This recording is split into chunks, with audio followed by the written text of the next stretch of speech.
মিশরের বিপক্ষে নকআউট পর্বের ম্যাচে ৩-২ ব্যবধানে জিতে বিশ্বকাপের কোয়ার্টার ফাইনালে উঠল আর্জেন্টিনা। ম্যাচের ৭৮ মিনিট পর্যন্ত ২-০ গোলে পিছিয়ে থেকেও এক অবিশ্বাস্য রূপকথার জন্ম দিল আলবিসেলেস্টেরা। প্রথমে ক্রিশ্চিয়ান রোমেরো এক গোল শোধ করে আর্জেন্টিনার প্রত্যাবর্তনের আশা বাঁচিয়ে রাখেন। এরপর ম্যাচের ৮৩ মিনিটে জাদুকরী এক গোল করে দলকে সমতায় ফেরান অধিনায়ক লিওনেল মেসি। আর অতিরিক্ত সময়ে এনজো ফার্নান্ডেজের বুলেট গতির হেড নিশ্চিত করে আর্জেন্টিনার মহাকাব্যিক জয়।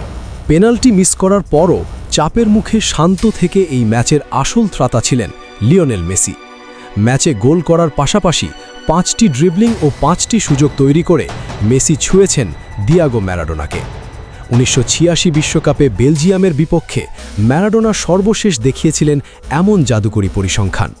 এই জাদুকরী পারফরম্যান্সে চলতি ২০২৬ বিশ্বকাপে মেসির মোট গোল সংখ্যা এখন দাঁড়ালো ৮-এ। কঠিনতম মুহূর্তে আবারও প্রমাণ হলো কিভাবে একা হাতে পুরো দেশের স্বপ্ন বাঁচিয়ে রাখতে হয়।